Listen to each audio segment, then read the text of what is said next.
Have you ever felt like you are digging a hole that has no bottom? You work every single day. You sweat. You sacrifice your sleep. You say no to parties, no to fun, and no to comfort.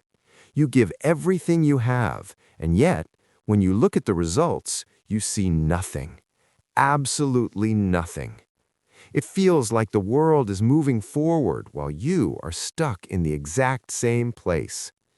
If you are feeling this way right now, if you feel like your hard work is a waste of time, then I need you to listen to this story.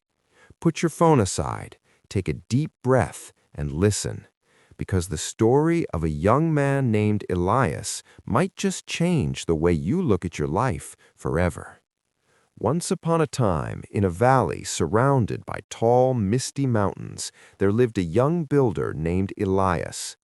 Elias wasn't famous, he wasn't rich, he didn't have a big team of workers or fancy machines. All he had was a pair of strong hands, a small hammer, and a very big dream. You see, the village where Elias lived was growing. Everyone wanted new houses, but they wanted them fast, they wanted them cheap. There was another builder in the village named Victor. Victor was smart, but in a tricky way. He knew that people didn't care about what was inside the walls. They only cared about how the house looked on the outside. So Victor built houses using cheap wood and thin nails. He painted them with bright, beautiful colors to hide the cracks. Victor could build a house in just 2 weeks. Elias, on the other hand, was different. Elias believed in the old way. He believed that a house was only as good as its foundation. When Elias got a job to build a home, he would spend the first 2 weeks just digging. He would dig deep into the earth, moving heavy rocks, sweating in the sun, getting covered in mud. While Victor was already putting up the roof and collecting his money, Elias was still in a hole in the ground, laying stones that no one would ever see. The villagers started to notice. They would walk by Elias's construction site and laugh. "Look at him," they would say. "Victor has finished 3 houses this month. Elias is still playing in the dirt. He works so hard, but he has nothing to show for it."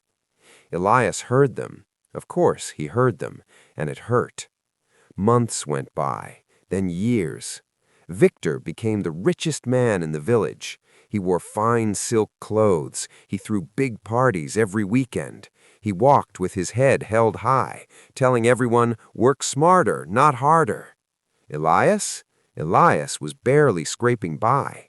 His clothes were torn, his back constantly ached. Because he took so long to build each house, he didn't make much money. One evening, Elias came home to his small, drafty hut. He was exhausted. His hands were covered in blisters that had opened and bled. He sat down at his small wooden table and put his head in his hands. His wife, Sarah, placed a bowl of soup in front of him. She saw the pain in his eyes. "Elias," she said softly, "are we doing the wrong thing?" Elias looked up. "What do you mean?" "Look at Victor," she whispered. "He works half as much as you, and he has everything. Maybe you should just build the houses faster. Maybe you don't need to dig so deep. No one sees the foundation anyway." That night, Elias couldn't sleep. He lay in bed staring at the ceiling. The temptation was strong. It would be so easy to just stop. It would be so easy to cut corners. Why work this hard when the world rewards the lazy? He thought about giving up his principles. He thought about just doing the bare minimum to get paid. But the next morning, when he arrived at his work site, he looked at the ground.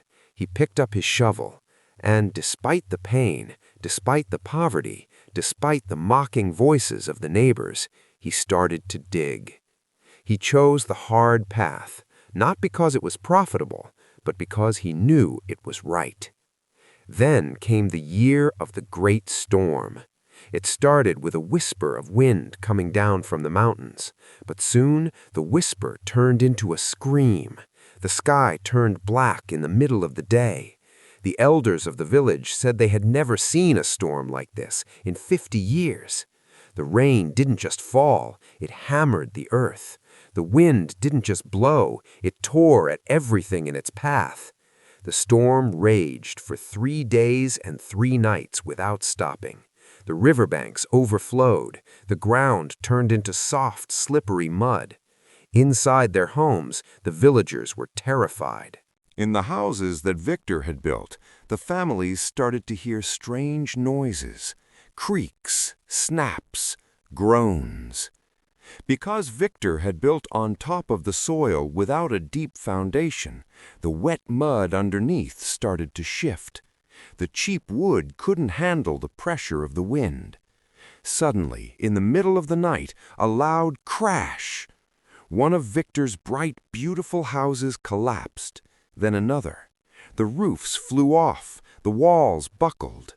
People ran out into the rain, screaming, looking for shelter. They ran to the only houses that were standing still. They ran to the houses built by Elias. Inside Elias's houses, the families were safe. The wind howled outside, but the walls didn't shake. The ground turned to soup, but the house didn't move an inch. Why? Because deep underground, where no one could see, Elias had buried his sweat and blood. He had laid heavy stones. He had done the hard work that no one appreciated. By the time the sun finally rose on the 4th day, the village was in ruins.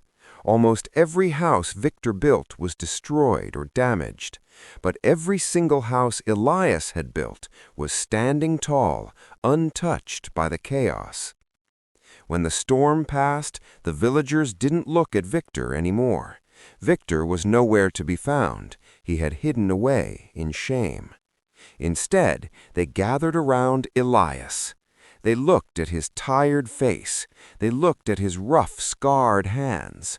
For the first time, they didn't see a slow, foolish man.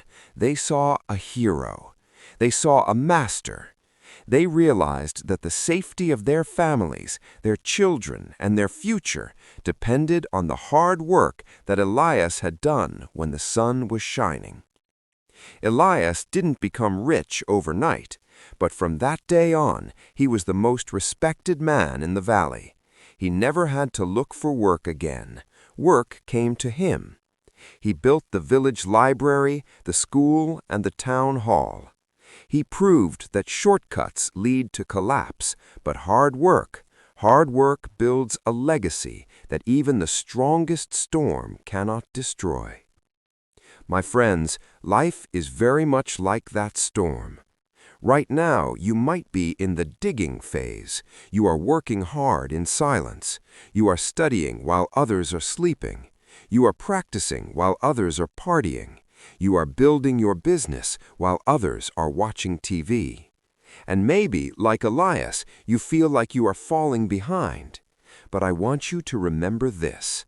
The height of your success is determined by the depth of your foundation. You cannot build a skyscraper on quicksand. When you take the easy way out, you might look good for a moment. You might get a quick win. But when the storms of life come, and they will come, only the things built with genuine hard work will survive. Don't envy the people who seem to have it easy. Don't envy the overnight success. Keep digging, keep sweating, keep building your foundation. Because one day, when the test comes, you will be the one standing. You will be the one who is unshakable. Your hard work is never wasted. It is just being stored underground, waiting for the moment it is needed most. Believe in your effort and never, ever stop building.